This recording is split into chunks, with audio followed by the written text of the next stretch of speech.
Yo, what up, fight fans and family? It's your boy Big Zan, coming at you with another boxing video. Hey, so today I want to talk about that man, Frank Martin, the new addition to the Texas Terror Squad in boxing. When I say Texas Terror Squad, I'm talking about Derrick James and his phenomenal fighters he got and what he's doing in Texas with these fighters. That being his first fighter, Errol Spence Jr., the unified welterweight champion of the world, with 3 belts at welterweight, arguably the most deepest division in boxing, and 1 belt away from making history. That being an undisputed champion in the fight against Terrence Crawford. Then you got Jermell Charlo, who's already undisputed at 154, thanks to defeating Brian Castano in their rematch. So, they got a new guy, there's somebody who Spence has signed. I want to say it's his first person he signed a Man Down promotion. Spence is branching out, making money in different ways, helping out brothers in boxing in different ways. And he just signed a phenomenal talent in Frank Martin. Frank Martin, I've been hearing about the guy for a while.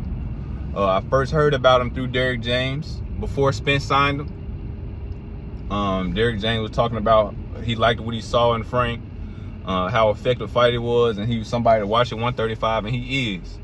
Because he just beat Jackson Marinez. If you don't know who Jackson Marinez is, it's the guy that arguably beat Rolly. I think he did beat Rolly. He was robbed.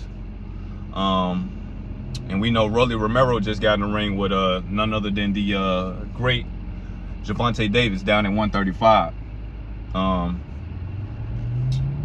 Good fight. Frank Martin, I want to say he really won the fight convincingly. Great fashion. He knocked the guy out. He knocked him down in round 9. I want to say he closed the show in round 10. Hell of an athlete. And let me tell you something about this guy, man. He started boxing at 18 years old, and he competing at a world-class level. Because Jackson Marinez is nobody to play with. Like I said, he definitely arguably beat Rolly Romero. And Rolly Romero is a good fighter at 135. Very dangerous fighter, athletic fighter. Marinez just is a more, I want to say, mentally draining fighter. He got a lot of reach, a lot of range, likes to pick his punches. Very calculated in how he selects his offense and how he displays it. But Frank Martin, who was severely outclassed when it came to natural size measurements. The guy was a lot taller than Frank Martin, a lot more reach. But none of that meant anything. The man, Frank Martin, came in there, he did what he's supposed to do. Errol Spence was asked about the fight beforehand. He thought it was going to end in knockout, and he was right. He's a southpaw, just like Spence. You can see the influence Spence has on him. Not in offensive delivery, but offensive stance. How he approaches the fight game. Spence, we know, is a pressure fighter. Frank Martin is, I want to say, a pressure/boxer fighter. Doesn't get winded. Not all the way from round 1 to 10. Very quick hands. Good power in both hands. He the full package, man, and he got that dog in him. Like he did face a little bit of a whirlwind in there. Marinez started landing a few jabs in the middle rounds. Some nice, stiff, powerful jabs. Didn't deter Frank Martin though. Hey man, that Frank Martin is somebody who we need to watch out for at 135. And now they talks about him fighting the likes of Chris Colbert, which is, I like that fight for him. And this would be a good fight with Chris Colbert with that last loss he just had. Good way to make a splash back into the division.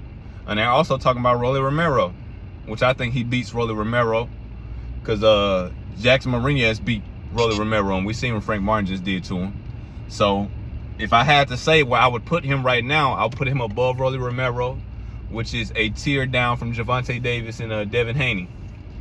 Rolly Romero is, I want to say, 2 steps down. I put Frank Martin right behind him. That's something to say, man. The man started fighting right at 18 years old, and he already ready a borderline championship level.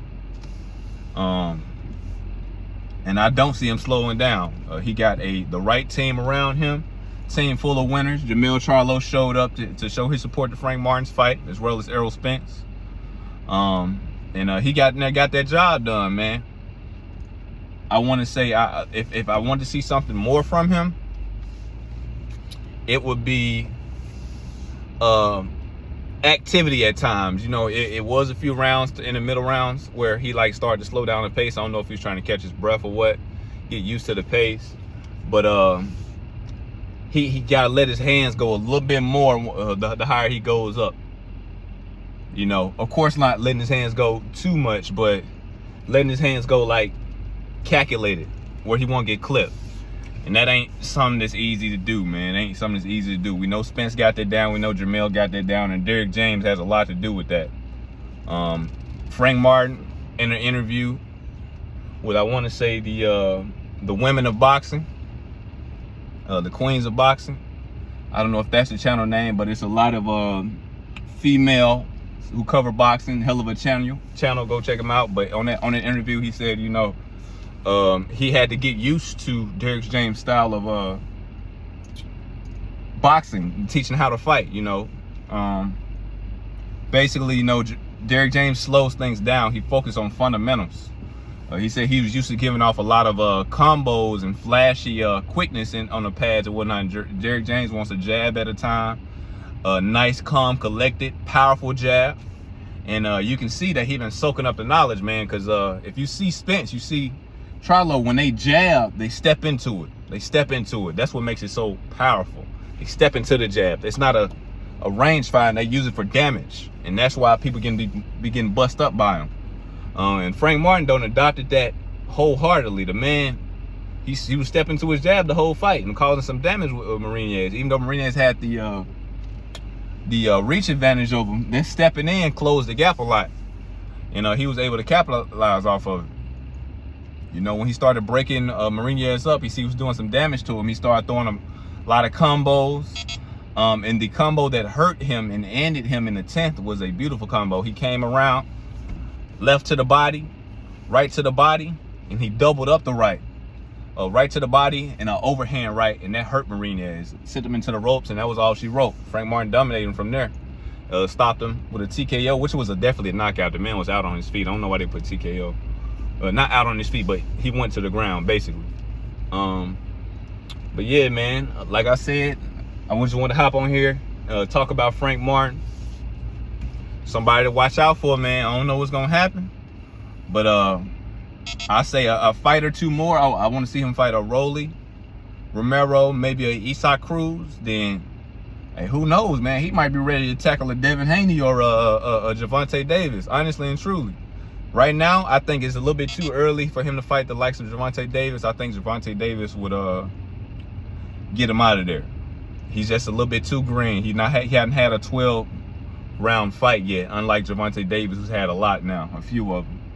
Devin Haney, I feel like he have a better chance against, simply because Devin Haney, he lacks a bit of punching power. I do still think he'd lose against a Devin Haney just because of its levels to it, and he's not there yet. But if there was a top guy, he had a better chance for. I wouldn't like to see him get in the ring with Gervonta, because if he gets hurt, like brutally knocked out, that could fuck up his excuse my French, that could mess up his career.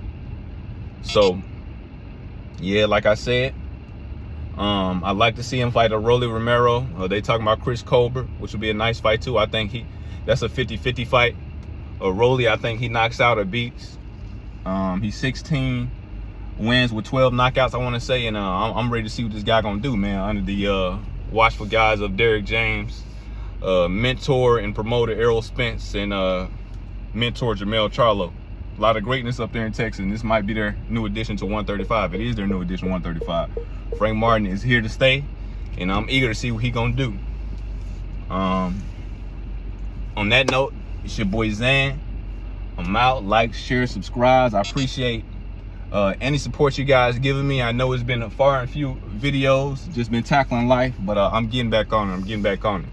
So catch y'all with another one. Peace.